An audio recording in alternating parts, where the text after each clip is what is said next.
مجھ سے بانی مجلس نے درخواست کی کہ حضرت بہلول دانا سے متعلق کچھ مطالب پیش کرو۔ لفظ بے پہ پیش ہے، بہلول بھی لوگ پڑھتے ہیں لیکن بہلول حاضر جواب کو کہا جاتا ہے، لیکن جو چٹکلے باز ہو، بہت حاضر جواب ہو اور مزاحیہ ہو، لیکن حاضر جواب اور سمجھدار ہو، بہت ذہین ہو، زیرک ہو۔ اس عنوان سے تاریخ میں بہت سے لوگ گزرے ہیں، لیکن سب سے جو مشہور ہیں وہ عمر ابن وہب کے نام سے ہیں، بعض نے وہب ابن عمر بھی لکھا ہے، جنہوں نے 5 ائمہ کا دور دیکھا، 5 اماموں کا دور دیکھا، بہت اللہ نے ان کو لمبی زندگی دی، 5ویں امام سے لے کے 9ویں امام علیہ السلام کا دور دیکھا۔ اور ہمارے یہاں اصول یہ ہے علم رجال کا کہ جس آخری امام کے وہ اصحاب میں ہوں، ان کے اصحاب میں، جس آخری امام کا دور دیکھا ہو ان کے اصحاب میں لکھا جاتا ہے۔ تو عام طور سے علم رجال کی کتابوں میں لوگ ان کو 6 امام کے شاگردوں میں اور 7ویں امام کے شیعوں میں تلاش کرتے ہیں۔ ان کا نام ملے گا آپ کو علم رجال کی کتابوں میں امام محمد تقی علیہ السلام کے اصحاب میں۔ اللہم صلی علی محمد و آلہ۔ اس زمانے میں 5 ائمہ کا دور دیکھنا اور ہر امام کا ساتھ دینا یہ بہت بڑا اعزاز ہے، کیونکہ آپ خود کربلا ہی میں دیکھ لیجئے کہ جو بہت سے شہداء کربلا ہیں وہ پہلے اور دوسرے امام کے ساتھ نہیں تھے، لیکن امام حسین کے ساتھ تھے۔ بات پہنچ رہی ہے؟ جیسے حضرت حر ہیں، حضرت زہیر قین ہیں، پہلے 2 اماموں کا ساتھ نہیں دیا، لیکن کربلا میں آنے کے بعد مولا حسین کی طرف آ گئے۔ تو ایسے آپ کو بہت سے مل جائیں گے، تاریخ میں ایسے بہت سے لوگ ملیں گے جن کا انجام اچھا ہوا، اور ایسے بھی مل جائیں گے جنہوں نے ساتھ دیا، انجام برا ہوا۔ بہت پیارے انداز سے سن رہے ہیں میرے ٹوٹے پھوٹے الفاظ کو، یقین مانیے مجھے اپنی حالت کا پتہ ہے کہ اس وقت جو ہے میں کتنی دوا کھا کے بیٹھا ہوں مجلس پڑھنے کے لیے، تاکہ میرا بخار جو ہے مجھے زیادہ تنگ نہ کرے۔ تو عزیزان گرامی، حضرت عمر ابن وہب، یہاں تک بعض نے لکھا کہ ہارون الرشید جو خلیفہ تھا، قاتل تھا 7ویں امام کا، اور اس کو کہہ لیں کہ عباسی خلیفہ تھا، دنیا کی بڑی حکومتوں سے میں اس کی حکومت گزری ہے، اس کا قریبی رشتہ دار ہونے کا بھی ان کا مقام تھا، یعنی بہت قریبی رشتہ دار تھے۔ بعض نے لکھا خالازاد بھائی تھے، بعض نے اور بھی رشتے لکھے، مجھے تفصیل میں نہیں جانا۔ اور یہاں تک کہ اس کے وزیر بھی رہے ہیں۔ اس زمانے میں خلیفہ کا وزیر ہونا بہت بڑی بات تھی، خلیفہ کے بعد سب سے بڑا عہدہ ہی وزیر کا ہوتا تھا۔ اور انہوں نے امام کے عشق و محبت میں، ولایت امام علیہ السلام میں وزارت کو ٹھوکر ماری اور سڑکوں پہ آ گئے۔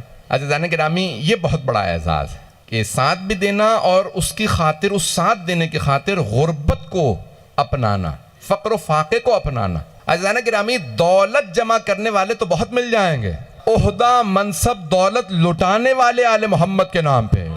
تو اب یہ وزیر تھے، ان کی مخبری ہو گئی، کچھ لوگوں کی مخبری ہوئی۔ وہ تقیہ کا دور تھا، بنی عباس کا دور، تقیہ بڑا سخت دور تھا، بنو امیہ کا بھی دور سخت دور تھا۔ تو اب ان کی مخبری ہو گئی کہ یہ شیعہ 7ویں امام کے چاہنے والوں میں، اور ہارون نے 7ویں امام کو زندان میں رکھا ہوا تھا۔ اب امام خود تقیہ میں ہے، یعنی کھل کے اظہار نہیں کر سکتے یہ میرا شیعہ ہے، اس کو یہ پیغام دے دوں، کیوں جانتے ہیں زندان میں ہوں، جس سے کھل کے بات کروں گا اس بیچارے کو مار دیا جائے گا، اسے شہید کر دیا جائے گا۔ بات پہنچ رہی ہے؟ تو امام کھل کے بات کا اظہار بھی نہیں کر سکتے۔ اب ایک مرتبہ جب ان کی مخبری ہوئی تو یہ چند افراد، 3 افراد 4 افراد گئے 7ویں امام کے پاس زندان میں، اور آنے کے بعد اظہار کیا، کہا کہ مولا آپ حالات جانتے ہیں، ہمارے لیے کیا حکم ہے؟ تو امام نے کہا جیم، ایک حرف ادا کیا، سبحان اللہ، جیم۔ سبحان اللہ۔ جتنے ذہن تھے انہوں نے اپنے اپنے حساب سے سوچنا شروع کیا۔ ان میں سے ایک کے قبیلے کا نام تھا جبل، وہ اپنے قبیلے میں واپس چلا گیا، یعنی بغداد سے باہر چلا گیا اور وہ بچ گیا۔ دوسرے نے امام علیہ السلام کے جیم سے جمل لیا، اونٹ پہ سوار ہوا، جہاں اونٹ لے جائے گا وہاں چلا جاؤں گا، وہ بھی بچ گیا۔ تیسرے تھے حضرت بہلول دانا، انہوں نے جیم سے سمجھا جنون، اب پہنچ گئے۔ اب یہ جنون لوگ سمجھ رہے تھے یہ ویسے دیوانے ہیں، حضرت بہلول دانا عشق امام میں جنون کی حد تک تھے، تو انہوں نے جیم سے جنون سمجھا۔ اچھا، جنون دیوانگی کے لیے انسان کو سرٹیفکیٹ کی ضرورت نہیں ہوتی، حرکتیں کرنے لگے سب مان لیتے ہیں۔ انہوں نے محل چھوڑا، سڑک پہ آ کے سونے لگے، بہترین کھانا رہنے دیا، اور وہ جو کوڑے پہ کھانا ہوتا تھا وہاں سے ایک روٹی کا ٹکڑا اٹھا لیتے، وہ کھا لیتے۔ تو ہارون نے کہا لگتا ہے کہ بہلول جو ہیں وہ دیوانے ہو گئے، محل چھوڑ کے سڑک پہ کون سوتا؟ صرف عاشق علی ابن ابی طالب۔ انہوں نے جنون اختیار کیا اور گئے، اور جانے کے بعد پورے علاقے کے اندر کہہ دیا بس ٹھیک ہے، بس سڑکوں پہ سونے لگے، محل چھوڑ دیا۔ عزیزان گرامی، یہاں تک دیوانگی کا اعلان کر چکے تھے، پھر بھی ہارون بلاتا رہتا، ان سے بحث کرتا رہتا، جانتے تھا، جانی خود وہ جانتا تھا کہ ان کو دیوانگی میں بھی اگر چھیڑو تو ان کی زبان سے پھول جھڑتے ہیں، اور یہ ایسے ایسے حکمت کے دروازے کھولتے ہیں جو کوئی بڑے سے بڑا حکیم بیان نہیں کر سکتا، بڑے سے بڑا عقل مند ایسی چیزیں بیان نہیں کر سکتا۔ تو ایک مرتبہ خود بڑا مشہور و معروف واقعہ، ان کے بہت زیادہ واقعات ہیں، میں چند واقعات کی طرف اشارہ کروں گا۔ اب امام کے عشق میں ایک دن صبح صبح جیسے ہی محل میں آئے تو آ کے تخت پہ بیٹھ گئے، سارے درباریوں نے تخت سے اتار کے مارنا شروع کیا، زمین پہ بیٹھ کے رونے لگے۔ اتنے میں ہارون آ گیا، ہارون آ کے تخت پہ بیٹھا، پوچھا کیا بات ہے، یہ بہلول کیوں رو رہے ہیں؟ کہا حضور آپ کے تخت پہ بیٹھ گیا تھا، ہم نے اتار کے اس کو اچھی طرح مارا ہے، مار پیٹ کی۔ تو کہا کہ اچھا کیا، آئندہ کسی کی ضرورت نہیں ہوگی کہ میلے کپڑوں کے ساتھ میرے تخت پہ بیٹھے۔ لیکن حضرت بہلول دانا چیخیں مار مار کے رو رہے ہیں، پورا دربار کا ماحول خراب کر رکھا ہے۔ تو ایک مرتبہ ہارون الرشید نے کہا کیا بات ہے، کب تک روتے رہو گے، بس کرو اب۔ کہا نہیں، میں اپنے لیے نہیں، میں تیرے لیے رو رہا ہوں۔ کیا مطلب، میرے لیے کیوں رو رہا ہے، پٹا تو ہے، میرے لیے کیوں رو رہا ہے؟ کہا میں اتنی سی دیر کے لیے آل محمد کے حق پہ بیٹھا تھا، اتنی سی دیر کے لیے آل محمد کے حق پہ بیٹھا تھا، میں نے اتنی مار کھائی ہے، تو اتنے برسوں سے بیٹھا، سوچ سوچ کے رو رہا ہوں تجھے کتنی مار پڑے گی۔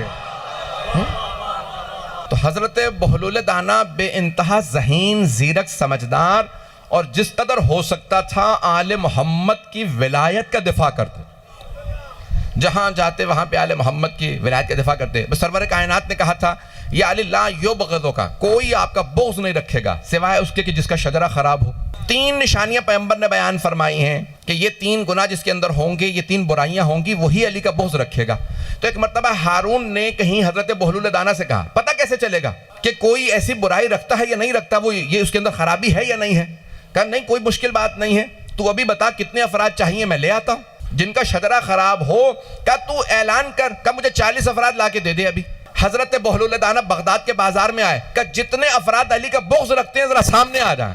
انہوں نے اعلان کیا جو علی کا بغض رکھتا ہے سامنے آئے۔ ایک آدمی نے کہا میں علی سے نفرت کرتا ہوں، کہا آ جا، دوسرا، تیسرا، یہاں تک کہ 40 افراد، کا باقی کی ضرورت نہیں ہے، صرف 40 چاہیے تھے۔ کہا اپنے دربار سے کہو، درباری سے کہو کہ دروازے کھولے دربار کے، 40 افراد لے آیا ہوں جن کے شجرے خراب ہیں۔ ایک مرتبہ ہارون نے کہا بہلول نہ ان کی پیشانیوں پہ لکھا، تجھے کیسے پتا کہ شجرے خراب ہیں؟ کہا جس کے دل میں علی کا بغض ہو۔ یہ نظام ہے جہاں پہ حضرت بہلول دانا نے دفاع کیا، آل محمد کا دفاع کیا، جہاں جہاں ہو سکتا تھا۔ کہنا بہت آسان ہوتا ہے، اس ماحول میں جناب امیر کا دفاع کرنا بڑا مشکل کام تھا کہ جہاں پہ خود جناب امیر کی اولاد کو زندانوں میں رکھا گیا، سب سے زیادہ سادات کا قتل اس زمانے میں ہوا، اور وہاں پہ حضرت بہلول دانا دفاع کرتے تھے جناب امیر کا۔ یہاں تک کہ ایک مرتبہ ہارون رشید نے کہا کئی دن ہو گئے بہلول دانا محل میں نہیں آئے، میری طرف سے ذرا ان کے لیے ایک چرغہ بھیج دو۔ تو جیسے ہی سپاہیوں نے کہا اے بہلول دانا، ہارون رشید نے تمہارے لیے چرغہ بھیجا ہے، یہ مرغا، تو انہوں نے اٹھا کے کتوں کو ڈال دیا۔ کہ یہ تم نے کیا کیا، اتنے دن سے بھوکے تھے، تم نے کتوں کو کیوں ڈال دیا؟ کہا آہستہ بولو، اگر کتوں کو پتا چل گیا کہ اس نے بھیجا ہے تو وہ بھی نہیں کھائیں گے۔ بغض آل محمد رکھنے والے کا کھانا نہیں چاہیے، انسان کی ولایت پہ منفی اثر ہوتا ہے۔ انسان اگر بغض رکھنے والے کے ہاتھ کی چیز کھائے گا، بغض ایک ہوتا کہ چاہتا ہے، ہمارے ہاں عام طور سے مسلمان اہل بیت کے چاہنے والے، کچھ ایسے ہوتے ہیں جو بغض رکھتے ہیں، چاہتے نہیں ہیں بلکہ بغض رکھتے ہیں۔ بغض رکھنے والے کا، ناسبی اور خارجی کے ہاتھ کا نہ کھاؤ، عقیدہ ولایت پہ منفی اثر ہوتا ہے۔ بڑے بڑے علماء نے کہا کہ اس کا انسان کی ولایت کے عقیدے پہ، اس کے ولائے آل محمد کا جو عقیدہ ہے اس پہ منفی اثر ہوگا۔ عزیزان گرامی، اس زمانے میں اس انداز سے تبلیغ کرنا، گفتگو کو کرنا، لوگوں تک ولایت آل محمد کا پیغام پہنچانا، یہ حضرت بہلول دانا کا اعزاز تھا۔ اور انہوں نے مختلف انداز سے جو اس زمانے کے خلفاء تھے ان کے رازوں کو لوگوں کے سامنے نہاں کیا، بہت زیادہ ان کو، یہاں تک کہ ایک مرتبہ خود آئے، سارا بغداد جمع تھا، دیکھا کہ ہارون رشید مسجد کے سامنے تعمیرات کرواتے ہوئے سامنے خود کھڑا۔ کہا ہارون کیا کر رہے ہو؟ کہا مسجد بنوا رہا ہوں۔ کہا کس کے لیے؟ کہا اللہ کی خاطر۔ یہ بھی کوئی پوچھنے کی بات ہے؟ کہا پھر ذرا باہر نام لکھوا دے، مسجد بہلول دانا۔ کہا واہ، بنواؤں میں، نام تیرا لکھوا دوں؟ میں اپنا نام لکھواؤں گا کہ میں نے مسجد بنوائی؟ کا اس کا مطلب ہے اپنے نام کے لیے بنوا رہا ہے، اللہ کے لیے نہیں بنوا رہا۔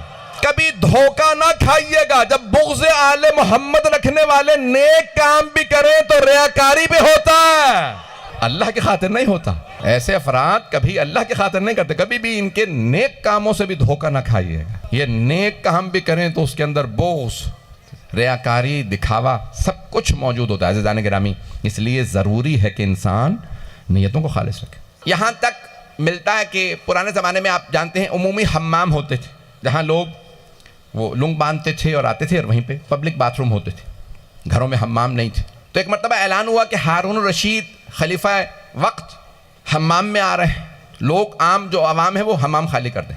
سب لوگ جانے لگے, اشارہ کیا, اس نے کہا بہلول تم رک جاؤ. اس کے خادم موجود تھے. اس نے کہا اگر تم دیکھو تو پورا جو نارتھ افریقہ ہے نا, یہ پورا شمالی افریقہ, مصر, لیبیا, یہ الجزائر, یہ ساری اس کی حکومت تھی. پورا کا پورا مشرق وسطیٰ, حجاز مقدس, ایران, عراق, یہ سدرن رشین سٹیٹس, یہ سب اس کی حکومت تھی. دنیا کی بڑی حکومت اس کی حکومت گزری ہے. کہ اگر میری تم قیمت لگا تو بتاؤ کیا قیمت لگاؤ گے؟ میں اتنی بڑی حکومت کا مالک ہوں. تو حضرت بہلول دانا نے سر سے لے کے پاؤں تک دیکھا, کہا 500 چاندی کے سکے, 500 درہم تیری قیمت. کہنے لگے کہ تجھے شرم نہیں آتی؟ صرف جو میری لنگ ہے, جو میں نے لنگی باندھ رکھی, یہی 500 درہم کی ہے, اور تو نے میری کل قیمت لگائی ہے 500 درہم, جبکہ میں اتنی بڑی حکومت کا مالک ہوں. تاریخ میں فرعون کی بھی اتنی بڑی حکومت نہیں تھی جتنی میری ہے. کہ وہی تو بتا رہا ہوں, بس لنگ ہی کی قیمت ہے, تو کوڑی کا بھی نہیں ہے. اب سمجھ میں آیا, جو بغض آل محمد رکھتے ہیں ان کی کوئی قیمت نہیں ہوتی. ارزش و قیمت اسی کی ہوتی ہے جو حب آل محمد سے سرشار ہو. عزیزان گرامی, یہ جو ہمارے دلوں میں ماں باپ نے مودت و محبت پہ روئی, یہ جو سمودی ہے, یہ جو آپ جی رہے ہیں, جس چلتا پھرتا وہ عابد ہے, عبادت گزار ہے جو علی بن ابی طالب کی ولا دل میں رکھتا. وہ چلتا پھرتا عبادت گزار ہے. کیوں؟ پیغمبر اسلام نے فرمایا حب علی عبادہ, علی کی محبت عبادت ہے. جو علی کی محبت لے کے دل میں چلے پھرے وہ عابد ہے. جو بغض رکھ کے, علی کا بغض رکھ کے چلے پھرے, سمجھ لو پیغمبر نے فرمایا بغض ہو کفر و نفاق, علی کا بغض کفر و نفاق ہے. نفاق ہے عزیزان گرامی, وہ چلتا پھرتا منافق ہے. جو علی کا بغض رکھے اور جو محبت رکھ کے چلے وہ عبادت گزار. جہاں جناب بہلول دانا جاتے نا, فوراً لوگوں کو تعارف کرواتے آل محمد کا مقام کیا ہے, ان کا تعارف کرواتے. کہا یہ جو زندان میں ہے نا, انہیں عام قیدی نہ سمجھنا, یہ ہے قید خانے میں لیکن یہ کائنات کے نظام کا ولی ہے, یہ مولا ہے. عزیزان گرامی, یہ بعض اوقات ہم سمجھ رہے ہوتے ہیں یہ آدمی دیوانہ ہے, یہ نہ جانے کہاں کہاں جا جا کے سرشار بہت زیادہ اہل بیت کا پرچار کرتا ہے, بولتا ہے. ایسے لوگوں کو کبھی مذمت نہ کریں. یہ جسے ہم حقیر سمجھ رہے ہوتے ہیں, نادان سمجھ رہے ہوتے ہیں, نہ جانے یہ کتنا ثواب کما رہے ہوتے ہیں. یہ جو جہاں جہاں جاتے ہیں ہمیشہ نعرہ لگاتے ہیں, ہمیشہ جناب اہل بیت یعنی سرکار محمد علیہ محمد کا علیہ السلام کا نام لیتے ہیں. ان کا یہ نام لینا عبادت ہے. یہ گلی کوچوں میں جا کے تبلیغ کرنا عبادت ہے. عزیزان گرامی, بڑا مشکل کام ہے, اور اس زمانے میں تو اور مشکل تھا. آج تو نعرہ لگانا بڑا آسان, آج بھی بعضوں میں تو مشکل ہو گیا. عزیزان گرامی, اس زمانے میں جناب امیر کا نام زبان سے بعد میں مکمل ہوتا تھا, سر گردن سے یعنی تن سے جدا کر دیا جاتا. اس زمانے میں ان لوگوں نے, ان ہستیوں نے جناب امیر کا نام لیا. صرف نام نہیں لیا, دفاع کیا. جہاں جاتے تھے دفاع کرتے تھے, جہاں جاتے تھے جناب امیر کا کھل کے نام لیتے تھے. عزیزان گرامی, اس زمانے میں دفاع کرنا بڑا مشکل کام تھا. یہاں تک کہ مختلف انداز سے حضرت بہلول دانا کو ہارون ان کی توہین کرتا, ان کی تضحیک کرتا. ایک مرتبہ خود 2 واقعات پیش کرنا چاہتا ہوں, بہت ضروری, اس کے بعد دیکھوں گا کہ میری کتنی حالت ہے. بہلول نے دیکھا کہ حضرت بہلول کو دیکھا ہارون نے کہ قبرستان میں بیٹھے ہیں. کہا کیا کر رہے ہو قبرستان میں؟ کہا میں ایسے لوگوں میں بیٹھا ہوں جن سے نقصان نہیں پہنچتا. کہا تمہارے ساتھ بیٹھو سوائے نقصان کے کچھ نہیں ہوتا, اور ان مردوں کے ساتھ بیٹھا ہوں ان سے نقصان نہیں ہوتا. یہ نہ غیبت کرتے ہیں, یہ بڑے اچھے لوگ ہیں. توجہ, یہاں تک کہ خود زبیدہ جو زوجہ تھی اس کی ہارون کی, اہل بیت سے ولا رکھتی تھی, تو دیکھا کہ جناب بہلول زمین پہ کھیل رہے ہیں. مٹی سے کھیلتے رہتے تھے, اکثر زمین پہ بیٹھے رہتے تھے, تو مٹی سے کھیل رہے ہیں. کہا بہلول کیا کر رہے ہو؟ کہا جنت بیچ رہا ہوں, خریدو گی؟ کہا کتنے میں بیچو گے؟ کہا ایک کھانا کھلا دو. کہا کھانا میں کھلا دیتی ہوں, مجھے جنت بیچ دو. کہا جنت تمہاری. کہا ہارون تم جنت خریدو گے؟ کہا مٹی کی جنت کون خریدے. توجہ, رات میں خود ہارون الرشید نے خواب دیکھا کہ روز قیامت ہے, فرشتے کھڑے ہیں, زبیدہ سے کہہ رہے ہیں جنت میں آ جا. ہارون سے کہتے تو جہنمی ہے. صبح اٹھا کہ بہلول جنت بیچ رہے ہو؟ کہا نہیں, میں بغیر دیکھے جنت خریدنے والوں کو بیچتا ہوں. اسے خواب آنا بڑی بات نہیں تھی, پتہ نہیں بات پہنچی یا نہیں. کمال یہ تھا کہ حضرت بہلول دانا کو معلوم تھا خواب کیا آیا. اب بات پہنچی ہے جانے گرام. یہ جو علی ابن ابی طالب علیہ السلام کے خاص ماننے والے ہوتے ہیں انہیں وہ مقامات نصیب ہو جاتے ہیں جو کسی اور کو نصیب ہی نہیں ہوتے. کہ جنت جو دیکھ کے خریدنے آئے میں اسے جنت نہیں بیچتا. اچھا کہ رامی یہ بعض اوقات انسان جو فیصلے کرتا ہے نا وہ جنت ہی کا فیصلہ ہوتا ہے. حضرت حر نے بس ایک ہی تو رات میں فیصلہ کیا تھا جنت کا. بات پہنچ گئی. ایک ہی رات میں جب پوچھا مرحوم شیخ مرتضی انصاری سے 150 سال پہلے ایک بہت بڑے ہمارے نجف اشرف کے عالم دین گزرے, ان سے پوچھا آغا یہ حدیث معصوم علیہ السلام اصول کافی میں تفکر ساعت افضل من عبادت 70 سنہ, 1 گھنٹے سوچنا 70 سال کی عبادت سے افضل, اور ایک جگہ پہ ہے 70,000 سال کی عبادت سے افضل ہے. کون سا سوچنا کہ ایک گھنٹے سوچنا 70 سال کی عبادت سے افضل؟ کا حضرت حر کا سوچنا 1 گھنٹے سوچنا 70 سال کی عبادت سے افضل ہے. 1 گھنٹے سوچ رہے یزید کے ساتھ رہوں یا حسین کے پاس جاؤں, کہ وہ 70 سال کی عبادت سے افضل تھا. ایک رات میں انہوں نے فیصلہ کیا مجھے جہنم میں نہیں رہنا, مجھے جنت میں جانا. بات پہنچ رہی ہے جانے کے نام میں.